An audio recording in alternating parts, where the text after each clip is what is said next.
Hey, salut à tous, c'est Hugo Mouton et on se retrouve aujourd'hui pour une nouvelle vidéo, le premier doubleheader de la saison où nous allons commencer directement et nous retrouver à Bahreïn, au Bahreïn même, puisque le Bahreïn est une royauté, on dit au.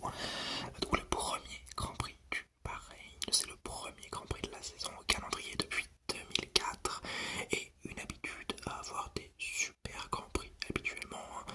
2016 avec Hamilton Rosberg, 2021 avec le regretté crash de Grosjean, ou encore 2005, le Grand Prix le plus chaud de l'histoire de la Formule.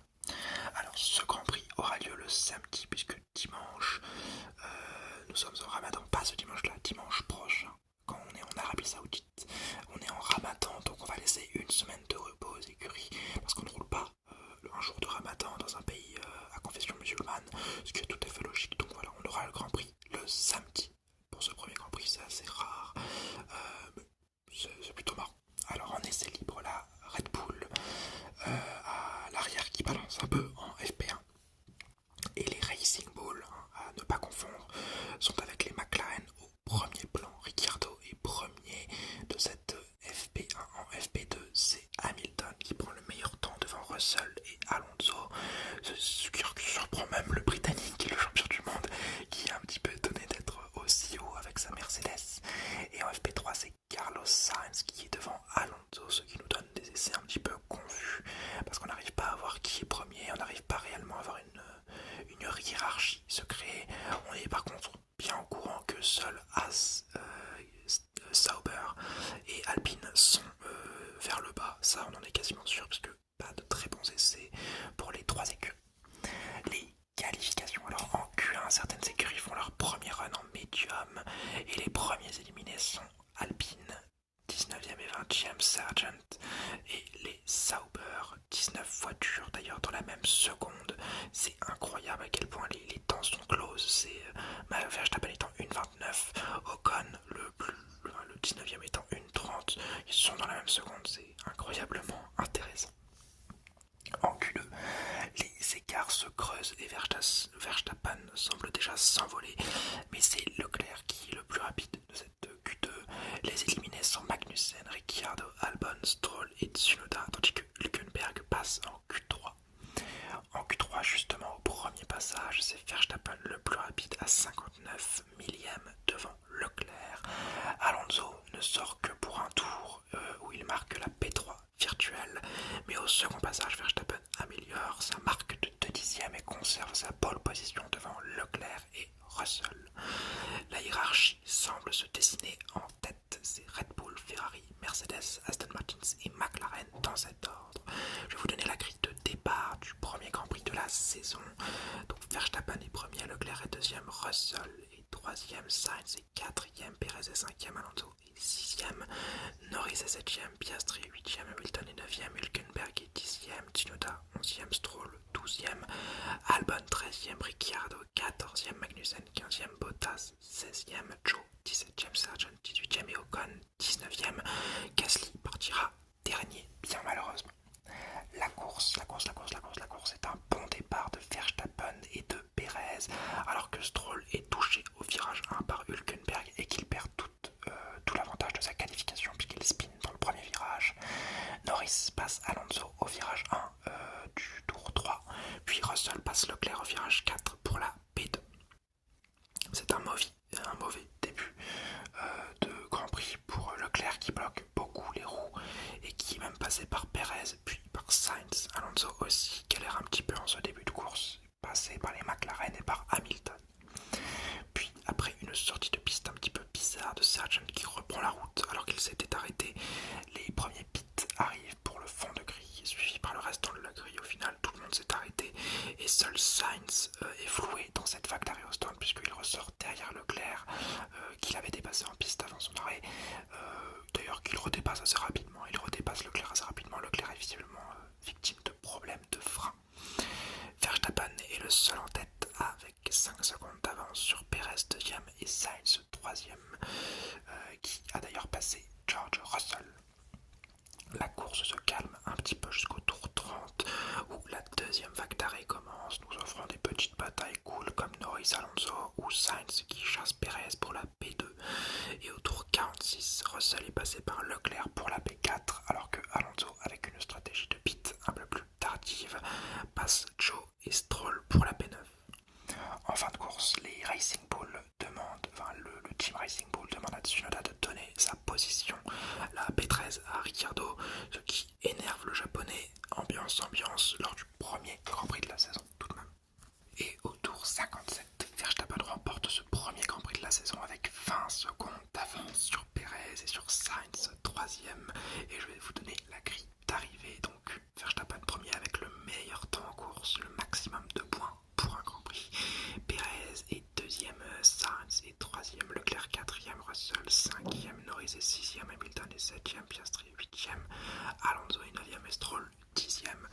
Guan Yu Zhou est 11e, Magnussen 12e, Ricciardo 13e, Tsunoda 14e, Albon est 15e, Hülkenberg est 16e, Ocon est 17e, Gasly est 18e, Bottas est 19e et Sargent 20e. Premier Grand Prix de l'histoire, premier Grand Prix de la saison, et c'est la première fois de l'histoire que le premier Grand Prix ne voit aucun abandon, ce qui est une statistique de merde que je ne vous lancer, mais voilà, qu'il faut savoir. Alors les enseignements de cette course, la hiérarchie est définie assez clairement. Red Bull, ils sont ultra forts et c'est les premiers. Ferrari, très très bon en qualif, mais en course ça pêche un petit peu. Mercedes, un peu troisième force du plateau, c'est une course plutôt moyenne et les qualifications c'est moyenne, donc c'est moyen dans l'ensemble. McLaren est quatrième, un petit peu en retrait par rapport au trio de tête. Aston Martin n'a pas de vitesse de pointe et ne peut pointer qu'à la 5ème position. Sauber, meilleur du fond de grille avec la prestation intéressante de Guan Yu Zhou qui finit 11ème à la porte des points, là où Bottas a eu un arrêt au stand de 1 minute et donc il n'a pas pu vraiment montrer l'étendue des talents de sa monoplace. La Haas est assez surprenamment un peu la 7ème force du plateau alors qu'on les attendait derniers. Racing Bull c'est plutôt décevant au contraire parce qu'on essaie de pré-saison on les avait vus très bons et là ils finissent que 8ème force du plateau en plus avec une petite bagarre dont on va parler juste après donc un peu bébête. Williams, problème durant la course qui font qu'ils sont un peu la 9ème force du plateau. Albon et Sargent n'ont pas pu faire grand chose et Alpine, s'il n'y a pas de problème chez les autres durant la course, donc les Sargent et Bottas, ça finit 19ème, 20ème, donc pire écurie du plateau et c'est très décevant. Leclerc, donc on en a parlé, galère un petit peu, il a beaucoup galéré ce week-end avec ses freins. Premier Grand Prix, déjà premier problème technique chez Ferrari, on espère que ça ira mieux le reste de la saison.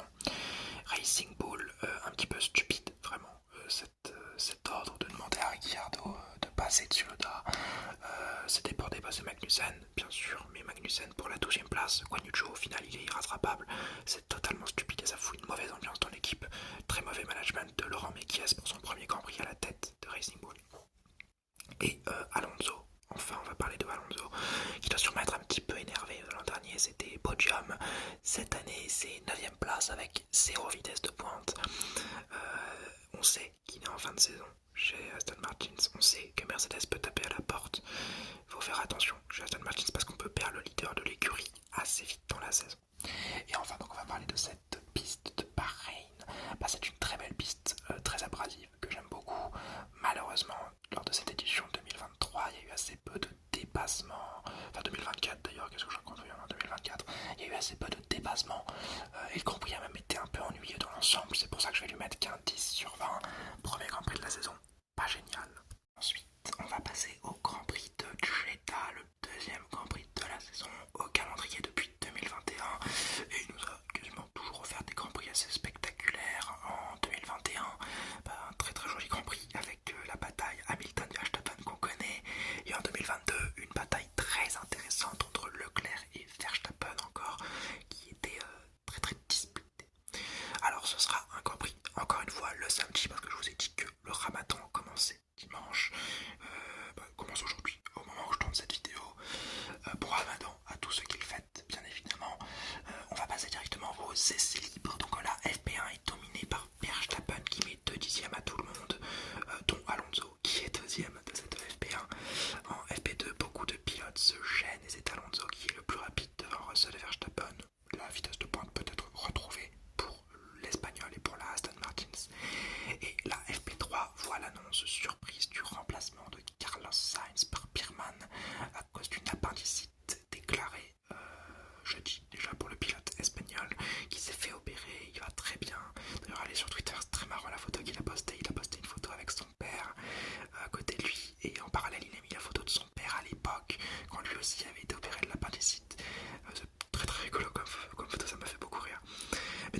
fin de cette Q1 pour avoir un temps. Piastri tapote le dernier virage, mais il fait un très bon temps à 2 minutes de la fin. Guan Yu Zhou sort enfin pour un seul temps, mais malheureusement pour lui, il ne passe pas la ligne de départ à temps. Le drapeau à damier est tombé, donc il ne pourra pas faire de temps. C'est très dommage, mais au moins il remercie ses mécaniciens de lui avoir rendu la voiture possiblement roulable au début de qualification, même s'il n'a pas pu faire son temps. Avec lui sont éliminés Sargent, Gasly, Ocon et Bottas, les mêmes éliminés que la semaine dernière au Bahreïn, donc un petit peu chiant. Bravo aux mécaniciens Sauber et surtout bravo à Haas et à Birman qui passent en Q2 ou 3, c'est plutôt intéressant. En Q2, justement, Hülkenberg s'immobilise à cause d'un problème moteur et provoque un drapeau rouge. Et à la fin de cette session, c'est Hülkenberg, Ricciardo, Magnussen, Albon et Birman qui sortent. C'est un très beau temps du jeune Britannique à 36 millième de Hamilton, 10e. Il était à très peu de sortir le futur occupant de sa voiture l'année prochaine. Et Tsunoda passe en Q3. En Q3, au premier passage, Verstappen pour la pole provisoire à 3 dixièmes de Perez, deuxième. Il marque une très belle marque avant même le deuxième passage où c'est Verstappen qui conserve la pole position devant Leclerc et Perez.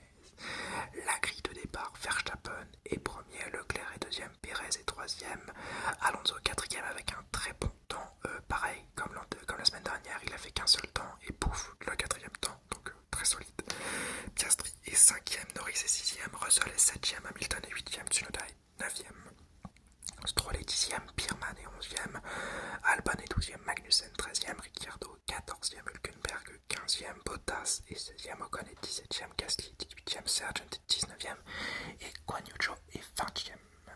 La course, alors juste avant la course, pendant le tour, la grille de départ, un possible problème de boîte de vitesse est détecté sur le monoplace de Gasly et la course commence, donc c'est un bon départ de Verstappen alors que Norris jump le start de très peu, donc normalement il devrait être pénalisé. Leclerc lui est bloqué par Verstappen lors de son envol et Perez l'attaque même, mais le monégasque résiste bien sur les virages suivants. Malheureusement pour Gasly, c'est un DNF à la fin du premier tour, sa boîte de vitesse ne tiendra pas le Grand Prix, tandis que Birman attaque Tsunoda mais qu'il est passé comme le japonais par Lance Stroll qui très intelligemment va dépasser les deux à l'intérieur du virage 1. Tour 4, Perez passe Leclerc au virage 1. Je vous le dis tout de suite, on a vu beaucoup de dépassements au premier virage durant ce Grand Prix.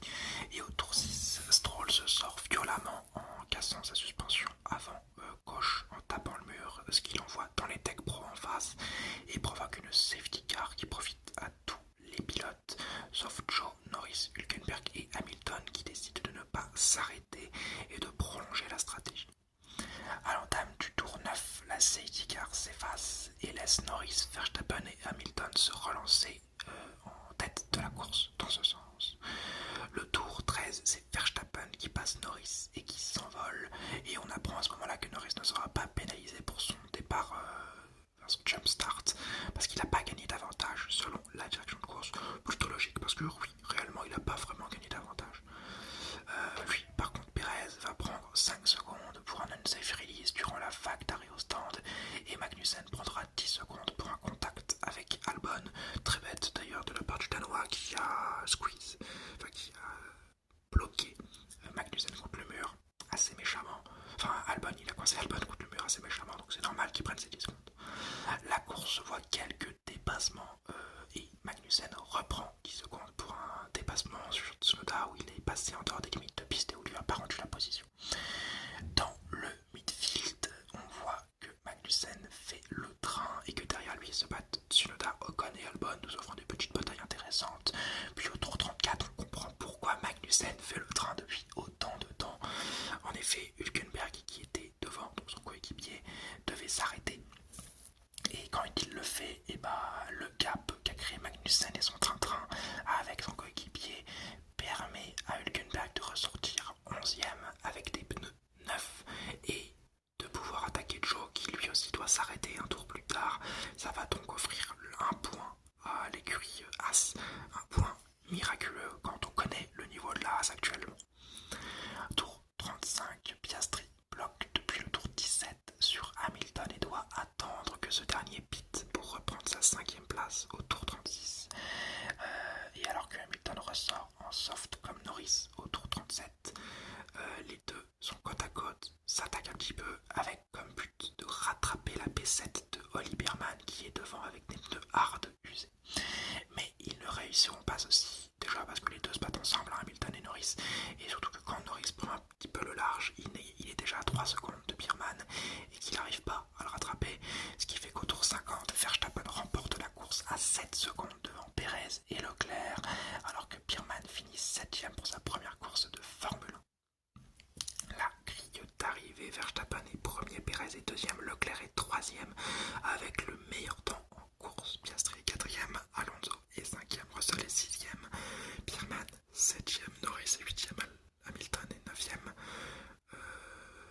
Bearman septième, Norris huitième, Hamilton neuvième, Hülkenberg est dixième, Albon est onzième, Magnussen douzième avec ses 20 secondes de pénalité, Ocon est 13ème, Sargent est 15ème,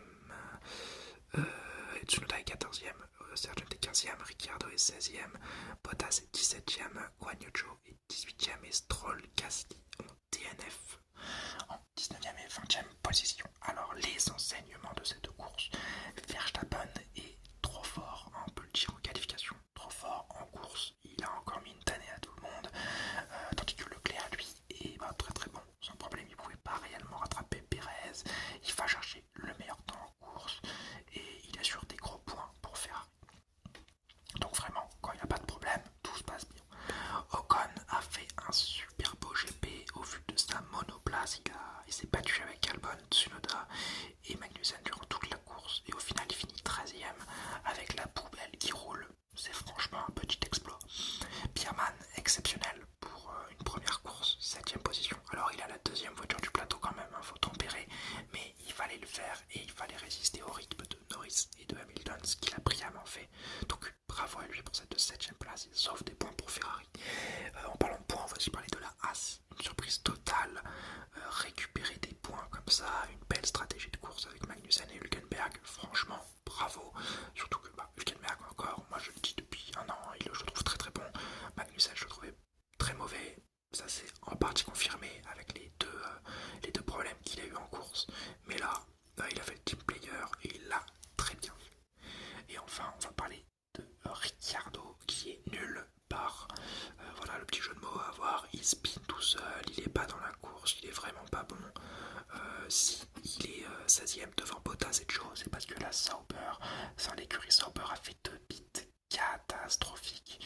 Donc bon, faut vraiment changer les pit stops pour Sauber et pour Ricciardo, faut vraiment retrouver du niveau parce que là on n'y est pas du tout. Et enfin donc on va parler du Grand Prix en lui-même. C'est une magnifique piste qui depuis 2021 nous offre un spectacle exceptionnel et une très belle course cette année sans avoir forcément beaucoup d'actions marquantes. Mais il y a eu des jeux stratégie, des belles choses. Donc moi j'ai beaucoup aimé, je vais mettre un 12 sur 20 à ce Grand Prix. Parce que voilà, il y a eu un petit manque quand même de dépassement et tout ça. Mais ça n'a pas été une course aussi ennuyeuse que celle du Bahreïn. Et bien voilà, c'est déjà la fin de cette vidéo, ce double header sur Bahreïn et Jeddah. J'espère qu'il vous aura plu, j'espère que je vous aurai détendu. Si c'est le cas, n'hésitez pas à liker, à commenter et à vous abonner pour ne pas manquer les prochaines vidéos. Je vous souhaite une